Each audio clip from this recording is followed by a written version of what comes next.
The Tao of Self-Confidence, episode 418. Welcome to the Tao of Self-Confidence, where I share stories of amazing women who have discovered their inner journey to self-confidence. Visit our website at thetaoofselfconfidence.com. Your inner journey to self-confidence awaits.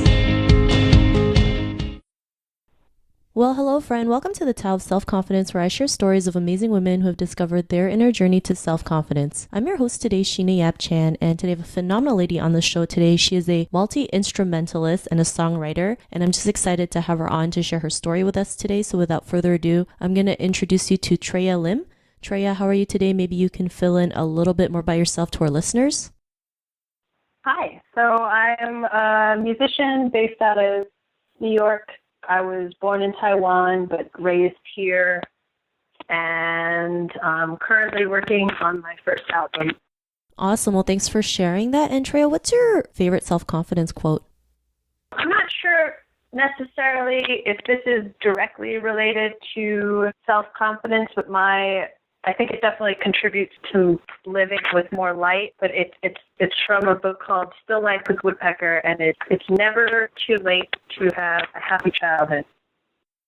Thanks for sharing that. And, that's a great quote, because I guess some people feel like, it's just too late to do anything. And for me, I don't think it's ever too late. I mean, I've seen people who start something in their 60s and be able to be successful. So, I always believe it's never too late for anything. So thanks for sharing that. And in your own words, how do you define self-confidence?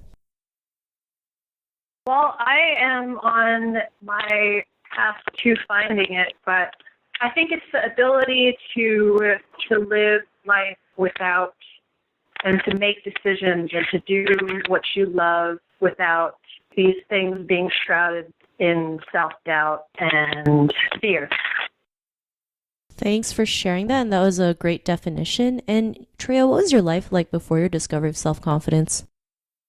Well, I don't know. It felt quite insincere, I guess, in that I felt like I needed to act one way for others and for approval rather than, maybe insincere is not the right word, but I felt as though the actions that I took did not always align with how I felt when I was on my own. So there kind of felt like there was a disconnect between who I am and what I did, which is changing now that I am taking this path towards becoming more confident.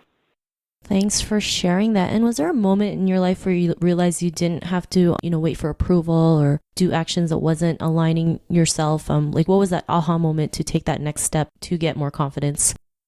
I don't know if there was one specific kind of epiphanous moment. I think it was just a series of little steps and decisions into realigning on this path, I guess. So my mother had been ill for most of my life, and in 2015, towards the end of 2015, she passed away a little bit unexpectedly. And I think one of the moments I had afterwards was that obviously it was an earth-shattering, terrible time, but for some reason I also had this understanding that facing this experience was a tremendous opportunity to grow. And one of the things that I wanted most out of moving forward as an adult was to be able to love myself and to be able to, just to be able to love myself.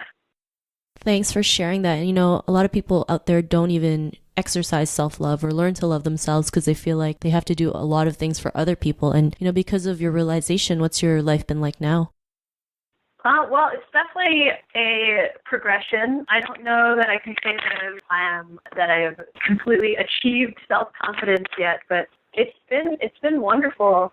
I think one of the first steps that I had taken to just learn a little more about myself was I was reading a lot of books. There was a book called Outliers by Malcolm Gladwell that I read, and there was a book called Quiet, which is by Susan Cain, and that book kind of talks about the power of introverts. And I didn't expect this to be a part of it, but one of the chapters, she highlights how certain cultures are more prone to be introverted, especially Asian cultures, and learning that and realizing that my inclination towards being more introverted and solitary was not necessarily weakness like I had previously thought, but it could be my strength.